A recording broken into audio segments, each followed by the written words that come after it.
Hello लोगोफोर, बयनिसिमबो आंनि अननाय आरो सिबिनायखौ बावहरनानै आं फिन फैफिननाय जाबाय आंनि इउटिउब चेनेलाव।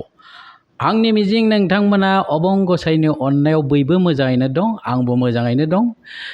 जाय बिथांमोना आंनि इउटिउब चेनेलखौ नायगासिनो दं बिथांमोननिसिम रोजा रोजा गाहाम हामलायनाय बावहरबाय आरो जाय बिथांमोना दासिमबो आंनि इउटिउब चेनेलखौ साबस्क्राइब खालामाखै बिथांमोनखौ साबस्क्राइब खालामनो थाखाय गंग्लाय खावलाय हरनाय जाबाय। आंनि दिनैनि टपिक्सआ जाबाय जुनमुनि राभानि सायाव। नोंथांमोना बयबो भिडिअ फुटेज बायदिसिना बायदिसिना भिडिअ कलनि गेजेरजों जुनमुनि राभाया माबोरै रुंसारि जाखो बेनि सोमोन्दै मोनथिबाय। आंहा बेवहाय बुंनो गोनां जेबो गैया, बयबो रायजो राजाया नुखाजोब्बाय। खालि बेल' माने जुनमुनि राभाया सासे एसटि सिख्लामोन, जोबोद गोहोगोरा साहसि सासे पुलिस बिखयामोन। बे जोंनिनो कास्टनि मानसि, ओंखायनो एसे दुखु मोननाया बयनावबो दंखायो। जेला आंनावबो दुखु मोननाया दं। अनजालि दैमारि आब'आबो गोबां मोजां खोथा बुंलांबाय बिनि सायाव। नोंथांमोना बयबो मेगन बेखेवना नायब्ला नुनो मोनगोन जोंनि एसटिफोरखौ आसामनि पलिटिसियानफ्रा माबोरै नायो।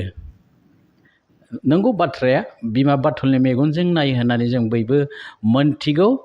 आरो बेखौ जोंनि बर' हारिनि गोरों गोरा रोंगौथि गोनां सोद्रोम सुबुंफोरा गोसो होनानै नोजोर होनांगौ।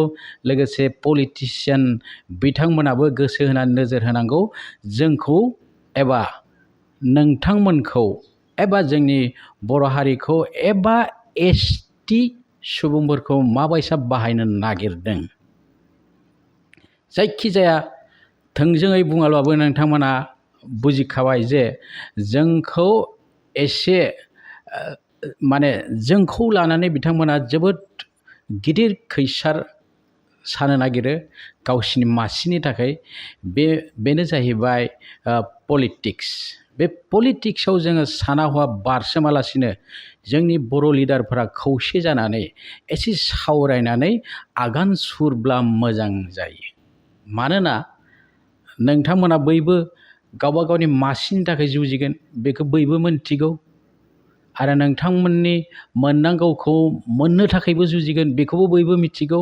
आरो बे नोंथांमोननि मासिनि थाखायनो नोंथांमोना जोंनाव भट बिगोन, गासै सुबुंफोरनाव भट बिगोन, जों बेखौबो मिथिगौ। नाथाय बे भटनि थाखाय जेन नोंथांमोना एसेबो सानालासेनो जोंनि आसामनि एबा भारतनि पलिटिसियानफोरनि खैसाराव गोग्लैया, बेखौ जों लोगोसे आंबो नोंथांमोनखौ गंग्लायै आर'ज गाबनाय जाबाय।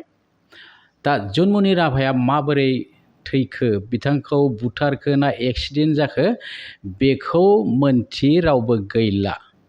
आरो बे जाथाया जेन जोंनि बिटिसिआव जाया बेनि थाखाय जों सांग्रां जानांगोन बयबो।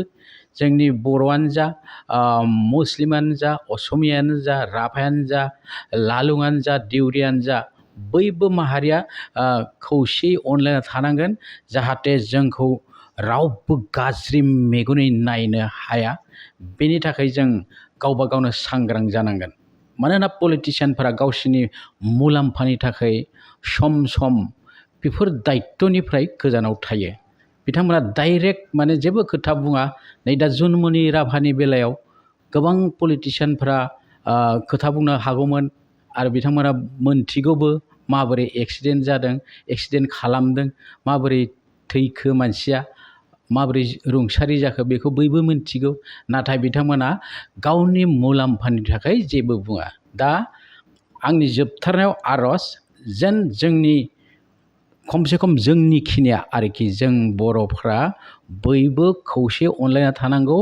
जेन जोंखौ गोसोब्लानो बुथारनो हाया, गोसोब्लानो नारदबनो हाया, बिनि थाखाय जों खौसे थानांगौ।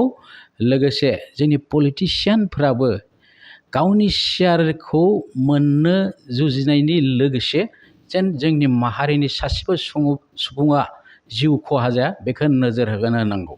आरो बेखौ बुंनानै आङो दिनैनि आंनि सुंद' बिबुंथिखौ एसेयावनो फोजोबनाय जाबाय। जै बर' हारिनि, जै बर' रायजोनि। गोजोन्थों।